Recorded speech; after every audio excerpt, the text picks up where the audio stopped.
Subscribe to our channel and press the bell icon. अस्सलाम वालेकुम अज़ीज़ तलबा तालिब सर अब्दुल खान इस YouTube channel में आप तमाम का इस्तकबाल है। मराठी अंतर भारतीय मजमून मराठी जमात दहम ब्रिज कोर्स मराठी अंतर भारतीय इयत्ता 10वीं डे 16 16वां दिन है। टेस्ट 2 दूसरा टेस्ट है।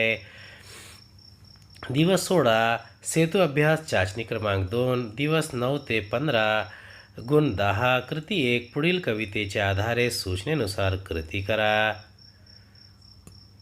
कृती 1 पुढील कवितेच्या आधारे सूचनेनुसार कृती करा। 1 अभंगात परमेश्वरासाठी वापरलेली विशेषणे कनवाडू दयाळू।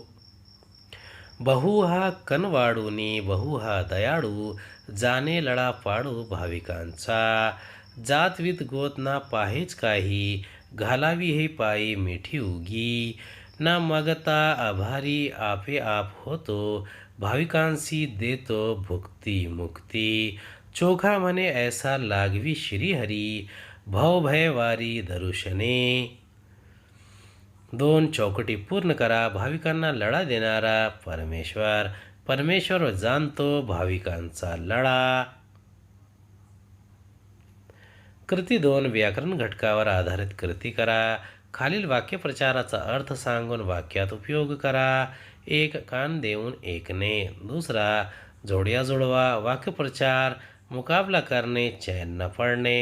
अर्थ अस्वस्थ होणे प्रसिद्ध होणे सामना करणे। उत्तर है पहली कृति यानी कृति 2 का पहला है। मुले शाळा सुरू झाल्यानंतर गुरुजींना कान देऊन ऐकत होते। 2 मुकाबला करणे सामना करणे चैन न पडणे अस्वस्थ होणे। कृती 3 पुढील मुद्द्याच्या आधारे गोष्ट लिहा। मुद्दे कोल्हा विहिरीत पडतो गारठतो। 1 बोकड विहिरीत डोकावतो। कोल्हा सांगतो पाणी गोड आहे। बोकड विहिरीत उतरतो। बोकडांच्या पाठीवर चढून कोल्हा बाहेर पडतो आणि बोकड अडकतो। तात्पर्य लबाड कोल्हा आणि मूर्ख बोकड। एकदा एक कोल्हा शिकार शोधत जंगलातून फिरत होता। त्याला शिकार मिळाली नाही। फिरत फिरत तो एका विहिरीजवळ आला। थोडे पाणी तरी प्यावे असा विचार करून कोल्हा विहिरीच्या काठावर चढला। त्याचा पाय घसरला व तो विहिरीत पडला। विहीर खोल होती त्याला बाहेर पडता येईना। विहिरीतल्या थंड पाण्याने तो गारठला। आता बाहेर कसे पडावे तो विचार करत होता। पाण्यावर हात पाय मारत होता। पाण्याचा छप छप आवाज येत होता। थोड्या वेळाने एक बोकड विहिरीजवळ आला। त्याला पाण्याचा आवाज आला। त्याने विहिरीत डोकावून पाहिले।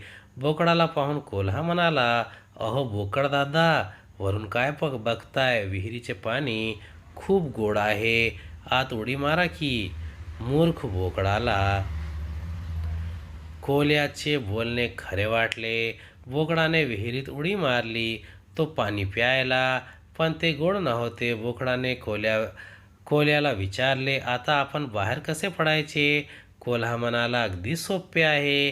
तुझ्या पाठीवर मी चढतो, वर गेल्यावर मी तुला बाहेर काढतो. मूर्ख बोकडाला कोल्ह्याची लबाडी कळली नाही. कोल्हा बोकडाच्या पाठीवर चढला, विहिरीच्या बाहेर पडला व निघून गेला. बिचारा बोकड विहिरीतच अडकला। तात्पर्य गोड बोलण्यावर विश्वास ठेवू नये। उम्मीद है आपको हमारा वीडियो पसंद आया होगा। अगले वीडियो में दोबारा मुलाकात होगी। खुदा हाफिज़।